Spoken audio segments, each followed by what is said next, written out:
Hello and welcome to the Agile Innovation Leaders podcast. I'm Ola Ojako.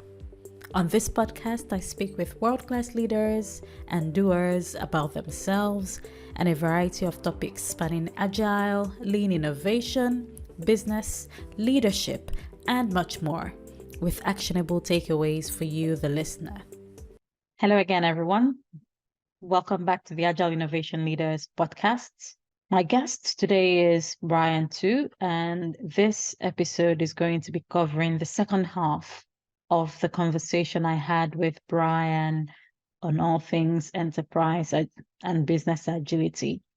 So in part one, if you've listened to it already, or if you haven't, please go to that first. I would really recommend. Because Bryan talked about how to overcome failed deliveries, meeting teams where they're at, establishing and driving strategy forward. Now, for this part two, we went into the topic of OKRs, objectives and key results, and how to align these with strategy.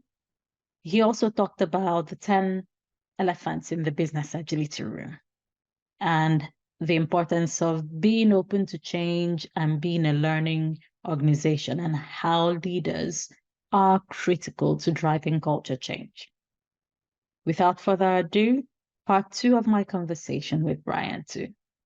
There are some things you've said about what leaders need to do, and some of them include, looking at the lean portfolio management, taking an outcome-based, approach to defining the strategy at all levels and making sure that it kind of flows, not in a cascading manner, but in a way that each layer would know how it's fitting into delivering the ultimate strategy of the organization.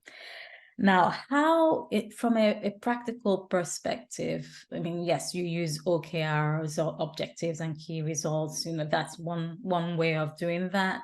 Are you suggesting then that the leaders would have to write the OKRs for every layer, or is it just about being clear on the intent and direction of travel and letting each area define it within their context, but with some input from them? No, it's a great question, and I'll try to visualize as much as I can. But when you think about it this way, when you start at the top, and let's say that we're coming up with some enterprise level 3-year OKRs. Mm-hmm. So where are we going for the next 3 years? And you know what? Things can change. So that's why we check in on those, at least every 6 months, if not every quarter, because we're learning a lot and we want to adjust. But the thing is, if we have that level of strategy clarified, and not only that, but we're aligned across our leadership group, that means that the priorities that we're focusing on should align as well. And that's the important thing here. So now as we start to move from the enterprise down to maybe a division or portfolio level, all of the OKRs at that level should in some way align up to our enterprise, right? Whether it's around certain objectives that we're trying to accomplish from a financial perspective, or customer goals, or people goals, whatever it is. But now there's something that we can connect to as a foundation. So those senior leaders, although they can provide support and help, typically now it's your portfolio leaders that are taking the lead on building their OKRs that are aligned, and then down to maybe your program or train or whatever level you'd call it, what those OKRs will look like, all the way down to where every single team, which in reality, every single person in the organization sees how they fit in driving strategy. Now, I might be in facilities, I might be in HR, I might be in marketing, but I know that what I do is making a difference in making our strategy move forward, even though it's my small part. And I love that. That's where everyone feels connected. Now, what I see more often, and this is really unfortunate, and some people try OKRs and have a bad experience because leaders will just say, okay, everyone go out and do your own OKRs.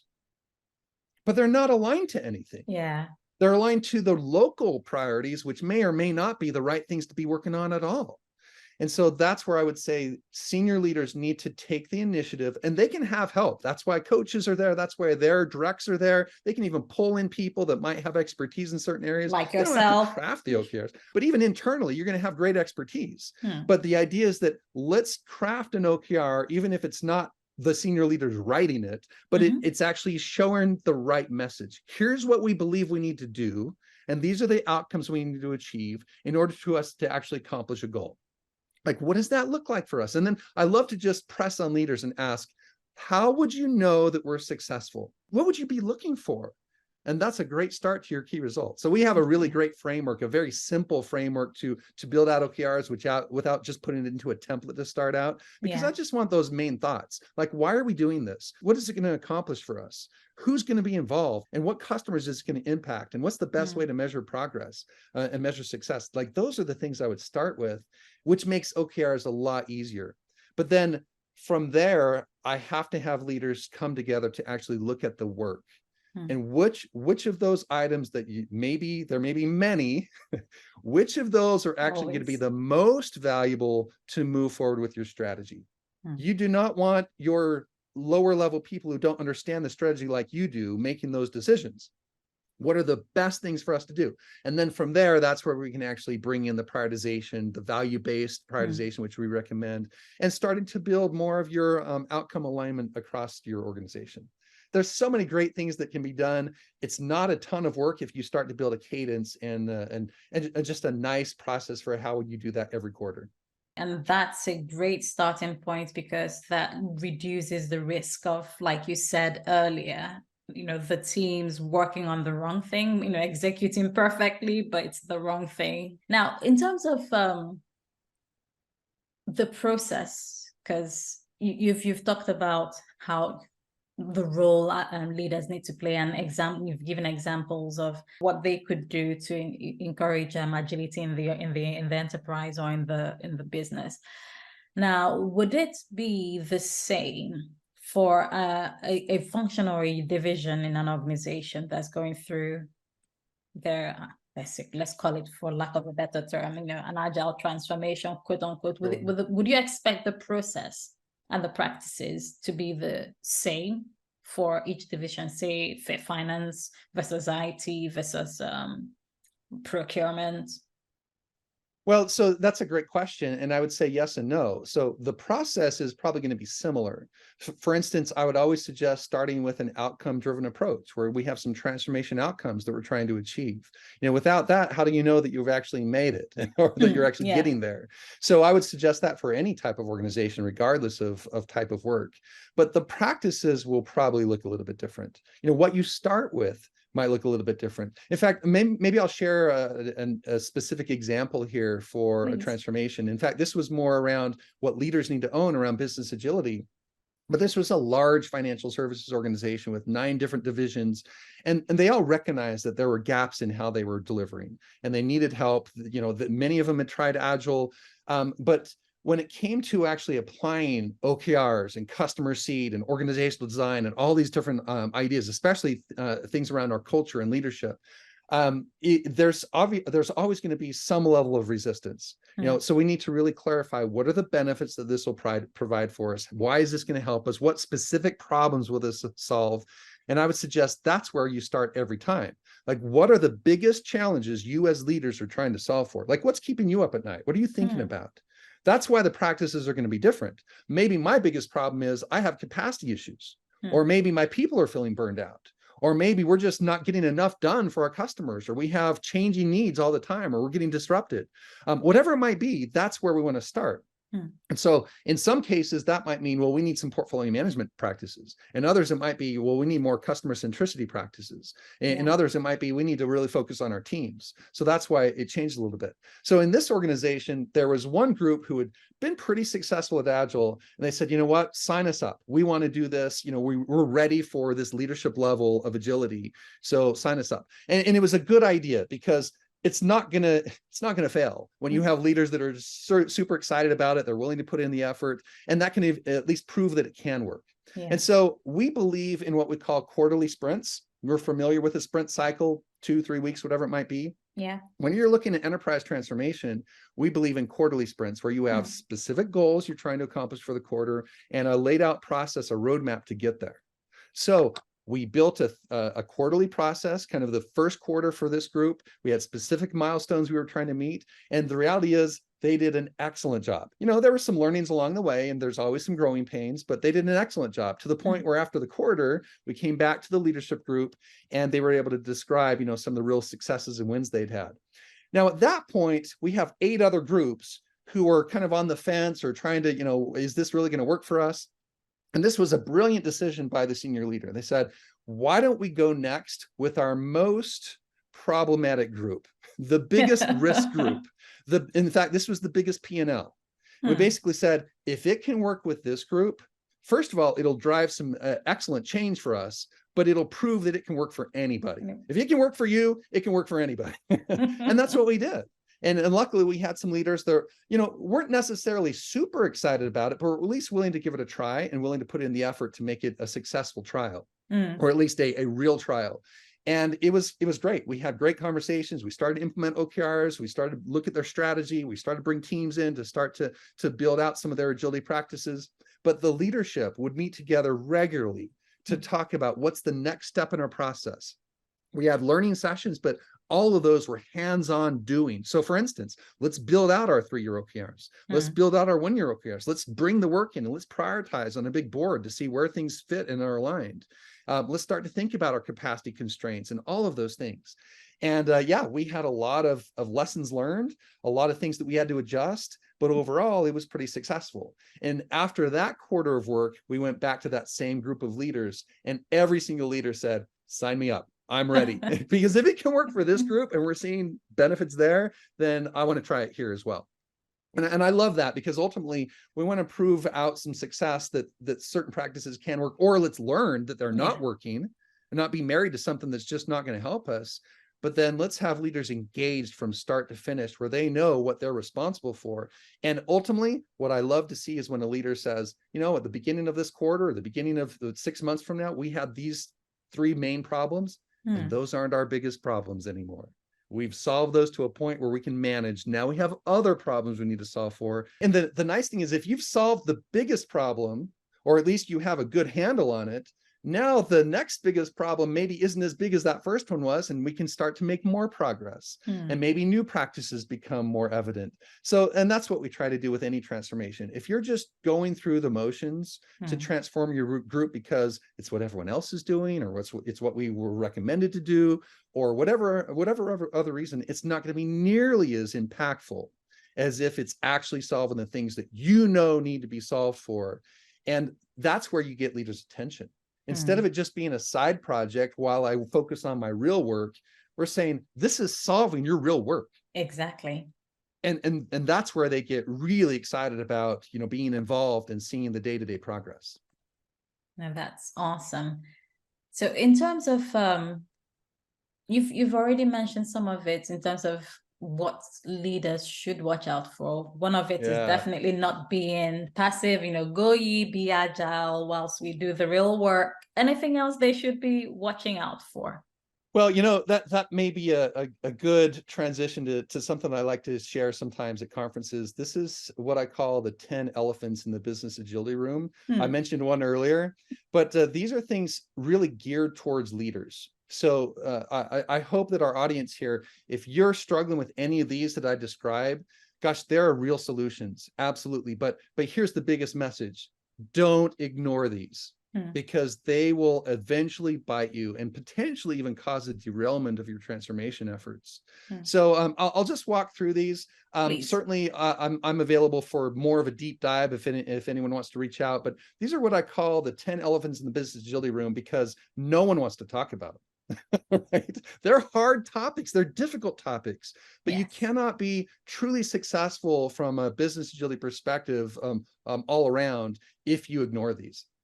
So the first one, and this is probably one of the biggest ones that we see, is when we see misaligned incentives. So that's number one. Yeah. And friends, the idea behind this is sometimes you have these transformation goals and you want these to work, but in reality, you have incentives that are very much misaligned to those transformation goals. Even some of your product level goals. I'll sometimes see, for instance, product managers who part of their compensation package has maybe an incentive goal around how many projects you start or how many products that we deliver. It's like all about outputs. Nothing to say about how effective they are or what the actual outcomes from those products might be. It's just as long as we get a project started.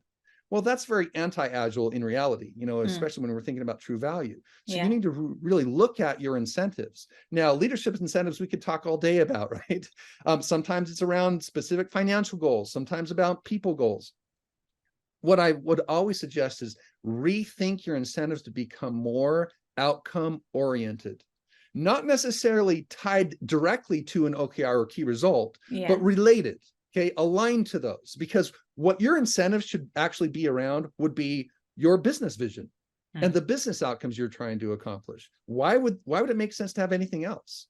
So that's one thing that we see oftentimes has to be discussed at some point, right? Definitely, because incentives would determine the behavior, which leads to the results we get. So the second one is kind of related, and this is around, sometimes we see a lot of, especially in large organizations, top heavy management. We see a lot of leaders and not enough doers. And the reality is, I get this, because in large organizations, we want to reward people for a great job. And so we continue to promote, but we just add more leaders that are sometimes not necessary. And remember, those are highly paid people who now maybe don't have a lot of responsibility. I've seen some directors, for instance, with like 3 direct reports, and they don't really do a lot. And it's just unfortunate that we're trying to reward people in a way that actually hurts our business. So I know it's a hard thing to talk about, but at a certain point, I would always suggest that let's take a look at what leaders are necessary and what balance do we need between the leaders and the doers, the people in the trenches doing the work. And we've seen lots of managers and supervisors and directors and general managers and operations managers and VPs and senior VPs. And some of them are absolutely needed and they do incredible work.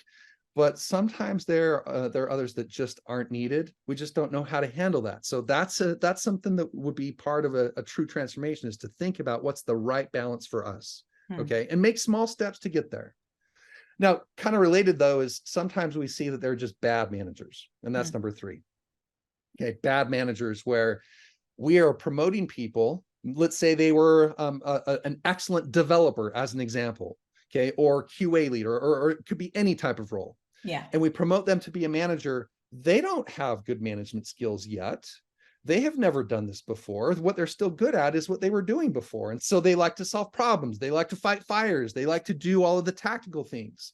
And some of them are just really bad with relationships. And so they become almost despised by their people because they're just very abrasive. Sometimes they just don't treat their people well. And you have to watch for that. Now, I'll say this as well. Sometimes you have these great performers who don't even want to be managers, but it's the only opportunity they have in the organization to progress or get a pay raise or promotion. And so we find that in especially large organizations, there are so many other needs that these people can move into. For instance, internally, we need coaches, like technical coaches or DevOps coaches or architecture coaches or even people coaches that these people can start to do some work in. We might have some technical roles or project management roles or whatever it might be that these people might move into, RTE roles or continuous improvement champion roles. And sometimes that's a much better fit, or potentially even managing a process or service or operational area instead of managing people. That can sometimes be a great fit. So that's one thing to watch out for, because not everyone is well equipped to become a manager, and you might lose some of your most talented doers because they're sick of their manager, or they're tired of being treated the way they have been. Sure. So watch for that. Sure. Which leads me to number 4, and this is where it goes back to leaders. Sometimes we'll see leaders that say they want change, but they don't want change in my area. Change everywhere else. But don't change me, right? Because I'm comfortable with what we're doing and I own it and it's my fiefdom. And friends, if you want true enterprise transformation and really enterprise delivery that is aligned to your strategy, we all have to be open to what changes make sense. Now, we're not trying to force fit any change. I would never suggest that. And if you have vendors or coaches that are trying to just force fit change for the sake of change, then you need to ask questions about that. But how do we actually improve our process so we can deliver more effectively? And this is where I'll just, I hope that this will be a nugget of wisdom for people. But I would say this: the important thing is not your process. Okay, you can have an agile process, you could have a waterfall process, you could have any process. The important thing is your process for improving your process. How are you continually optimizing? How are you looking at what's working or what's not working, more importantly, and really take action to fix those things that are not working, to improve and optimize? That is a continual thing, and it never ends, especially with the way that technology advancements are taking place. We are always going to get disrupted in different ways. Customer changing needs and so forth, that's always going to change the way we work. So let's continually optimize by improving the way that we improve our process. So kind of with that, leaders need to really own that, yes, we are open to change, but let's make sure it makes sense. Let's look at what our needs are and how we can actually improve the way that we deliver. Now, the next one, number 5, this is maybe the hardest one. And this is where sometimes we have rigid funding models that are just not allowing for agility and adaptability. And I think every organization struggles with this. And I'll just tell you, I'll just give you one example of an organization where we actually went through the work to build OKRs, these really great OKRs that all the leadership team was aligned on. And when we actually went to, okay, what are we going to do about it? They said, well, all of our projects are funded for the year, so we can't do anything about it. And when that realization came that the work that they were actually having their teams do day to day was not the work that would actually drive their most important outcomes, it was like this slap in the face. Like, we've got to change this. We've got to do something different. And so having the conversation starting out with your finance folks, with your product folks, I find personally, in my experience, that it is not hard to have a conversation with finance. Bring in your CFO, bring in their staff. It is not hard to have the conversation, because in reality, any good CFO would be looking at how can we as a finance organization better support our delivery and product organization. Like that's what we should always be thinking about. So I find that they're usually open to ideas. They just don't know what they don't know. And so I'll sometimes talk to IT folks, IT leaders, and they'll say, well, our finance group will never go for this. Have you brought it to them to really consider on? Because I would be surprised if they would be that resistant if this is the way the business is going, right? Yes. So I don't find that that's such a hard conversation. Now, making the actual changes needs to be a little incremental. Can I ask a question about that, though? And sure. I do agree that, most people, they come to work wanting to do their best for the organization and to move things forward. And that includes finance, legal, whatever, division. Now, for what if it's a publicly traded organization? They have regulatory, reporting needs, and so how do you navigate through that? So in reality, most of the regulatory aspects of your financials are not going to need to change all that much. It's how is the money being used? Yes. So for instance, instead of funding projects, which it's easy to see a start and an end date for a project, we're going to adjust this. And that's one of the reasons why using increments, like program increments, PIs is helpful, or even quarterly increments. And saying, we're going to fund teams within a structure like a value stream potentially. And then we can leave it to the local leaders, the product folks, the product managers, to determine based on our outcomes, what should the teams focused on now? I mean, the reality is we're paying for those people, whether they're part of a project or not, right? So if you move the money to fund a backlog of work rather that can change and be prioritized based on what we're learning, instead of just a project from start to finish, you'll see tremendous gains in how we can adapt and truly work on the right things in the moment. Now, I will say that maybe that doesn't work for everyone to start out, for sure, and that usually is an incremental process to get there. But when you think about it that way, can we still have the same controls in place for how we check in on how the money is being spent? Absolutely. In fact, I would suggest that you're probably going to see a lot more physical evidence that you're providing value as you have sprint demos and system demos and PI demos to actually see how the work is actually being delivered, and then getting feedback from customers much more effectively.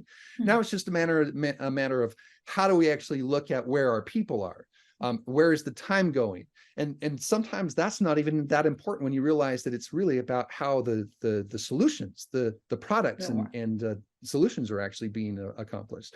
So that to me is not the big constraint here, and it's certainly not the problem that I would start with, but it is something that we need to be thinking about. Does that change, and do we have specific nuances based on our regulatory environment, our country, whatever it is, that we have to really consider?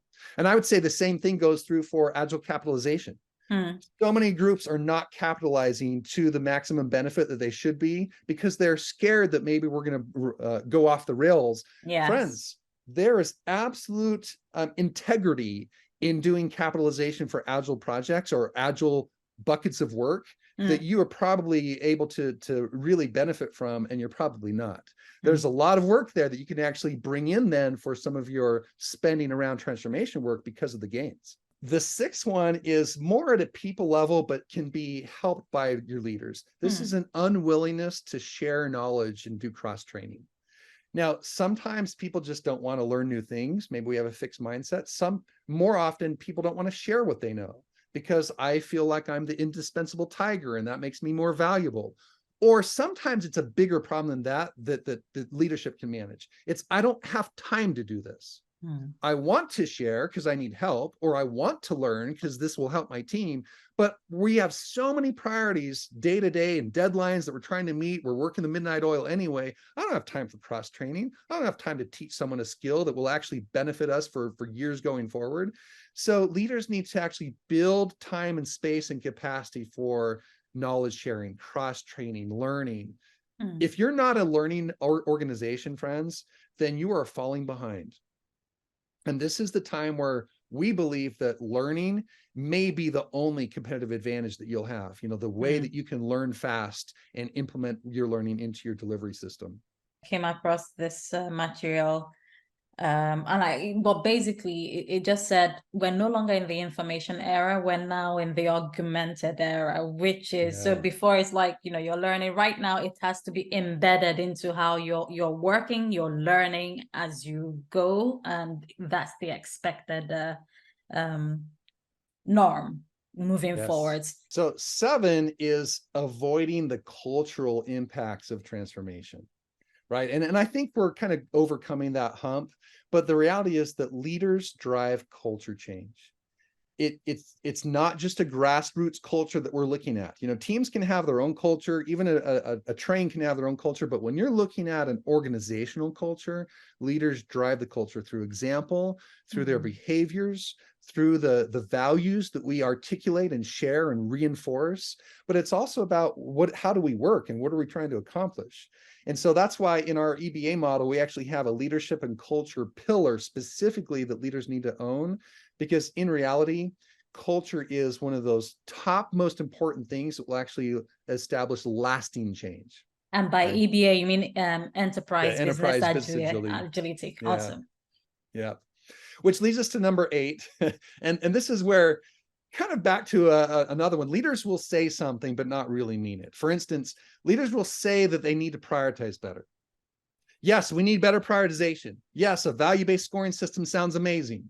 But then in reality, they'll go and pull the trump cards and they'll escalate and they'll pull things out of the hat because we need this done now, instead of actually looking at the value, the business value of the priorities that we should have in place. So it takes some discipline. And yes, we need some level of money to account for those rapid changes or rapid things that come in that we don't want to miss out on. That's why the ability to have adaptive funding is so important. You know, how often can you ask yourselves, have we had an opportunity where if we don't hit this right now, we're going to miss the window of opportunity?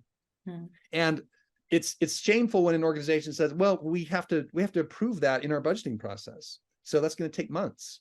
Well, okay, I guess you don't want that opportunity, right?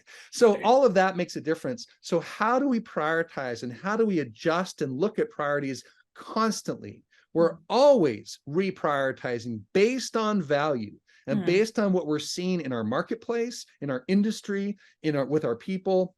All that matters. But when I see leaders that, you know, they'll kind of say from a word perspective only, yes, I agree, these are the priorities, and then they'll do their very different own thing for their people, that's a problem, right? That's a problem. And where I've seen this happen as well, it kind of ties in with your number 1, which is misaligned incentives.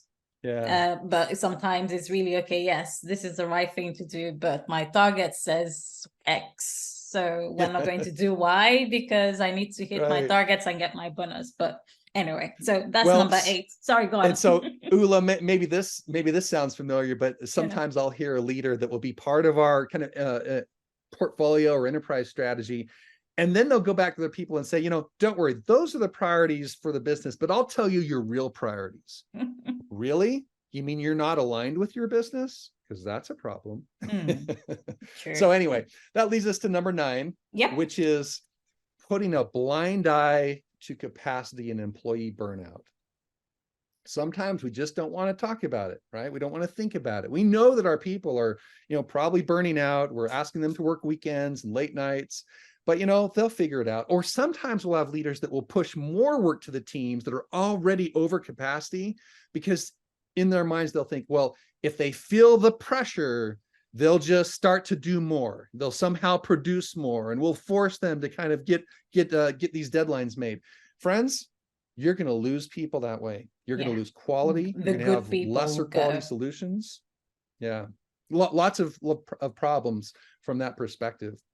And I will tell you this, that there was one organization where they wanted to bring in business agility, and they said their number one problem was that their best people had been burned out and were all leaving. And when your best people leave, that puts you in a really terrible situation, doesn't it? So they realized they had to stop that. And this was year after year of, it's going to get better. Just get this project done. It's going to get better. And it never does. So, which leads us to our 10th elephant in the room. And this one I give you kind of as a bonus, because it's not really an elephant anymore. It's more of just something that should be part of our initial conversation. It's not having an outcome-oriented measurement strategy for your teams in transformation. So we kind of briefly touched on that earlier, but starting out any kind of change work or transformation work with specific outcomes that will actually help you to know that you're getting the business value or the needs met that you have in mind, that's so important. Whether they're OKRs or other type of format, that's not as important for me. But do you have a plan for how you're driving the right results? That's important. And one of the things that we do at AgilityHealth is we build a measurement strategy in place for your teams. How healthy are they? How are they maturing? How are they performing? But also, I would say not just your teams, but your individuals. How do you know your individuals are doing well? But also, how about level, whether it's a train, a program, and as well as your portfolio and enterprise. If you don't know how you're doing in each of those areas, that's actually what we try to help organizations with. So that's been really exciting for us to be able to work in. And those are the 10 elephants. They're all very thought-provoking elephants, if I may say so myself. And this is really great in terms of, and I have attended one of your courses. You took us through the Enterprise Business Agility Strategist course. That was excellent, life-changing. I'm saying it not just to because you're here, but it's true. It did make me think. It opened my eyes, and it gave me a more joined up perspective of what a true transformation should look like, and what are the key principles and pillars that one needs to consider to ensure that their transformation effort is sustainable. And you also have, the tool that you have, the AgilityHealth radars and the tools. They are quite useful as well. Yeah, so great. Yeah, absolutely. And I'm glad to hear you say that, because ultimately the enterprise business agility model is really for leaders. It's a strategy model for leaders, leaders, coaches, transformation folks who are really leading transformations. That's the intention, so that you can have everything in place so your teams can actually be successful and deliver most effectively. Agile only gets you part of the way, right? And Agile is part of the model for sure, but it's not what leaders focus most on, right? It's what teams will do. Leaders need to do the other things that will actually allow your teams to be successful. If anyone's interested in looking at the model, you can actually go to Agility or AgilityHealthRadar.com. Okay. And that's where you can see our radars. That's where you can also go to the EBA model, and all of that is there. So what books have you recommended most to people, and why? Yeah, great question. So One that I've recommended for years that I really have enjoyed, I mean, this was life-changing for me, is called The Compound Effect by Darren Hardy. And the reason for that is this will really help you as an individual, a leader, a coach, whatever role, to really build in excellent habits. And there are many self-help books around how to build good habits. This was by far the best one that I've read. And it really kind of goes through a step-by-step. Here's how you start from your morning routine to how you start to build in the right practices day to day, how you influence others. Like it's been tremendous. I'll give two others as well. I really loved The $1 Trillion Coach. And this was written by some of the Google guys talking about a coach that really helped Silicon Valley organizations think more strategically and become real excellent leaders. So it's called The $1 Trillion Coach. Eric Schmidt is one of the co-authors there. And he happened to be my CEO at Novell back in the day. So that was kind of exciting. Okay. And I recommend that for any type of leadership role or coach role. And then another one that is more recent, but I've just really loved, is called Project to Product by Mick Kirsten. Yeah. Many of you have heard of this one. I see a lot of organizations right now trying to move from projects to more product-oriented organizations, and he has a great way of thinking about that through his flow model to talk about how do you practically do that. So I highly recommend that one as well. So where can the audience find you? Yeah, well, I am LinkedIn. I'm one of the only Bryan Tews, T-E-W, Bryan with a Y. But I'd be happy to take any emails at brian@agilityhealthradar.com. I do use Twitter. I don't use it a lot, but you can find me there as well. At B2 Agile. Okay. And you know what? I just love having these conversations. So if any of you are interested in whether it's our strategy model, our EBA radar, or our AgilityHealth radars, we have actually an OKR or outcome dashboard that if you're getting into OKRs, that might be a great thing to try out and utilize. That's been really helpful. We use it internally. And those are all things that we're really excited about. And sometimes I'll be at different conferences speaking here and there, and I always love to do that. But to certainly reach out, I'd love to share any thoughts and ideas with you and certainly help in what problems you're trying to solve. Thank you so much, Bryan. These would be in the show notes as well. Any Fantastic. final words for the audience? I'm just excited that this has been such a big part of our community now, thinking about business agility, enterprise agility. It's a different feel than when we were just talking about Scrum and Kanban and some of these more specific frameworks. Business agility truly is opening up organizations' doors to a new level of possibility. So I would say if you're just starting out on your business agility learning and journey, keep that up. Look at the resources that will help you learn what's going to solve your biggest challenge. It's an exciting place to be, and I love that there are so many getting into this space because it's kind of the next level of really organizational optimization, regardless of what kind of organization you are. And what I love about business agility is it applies to any type of team, any type of group, because there are always things that we can do to improve the way that we either support our business, work in the business, or provide services for our customers. So I'll kind of leave it at that.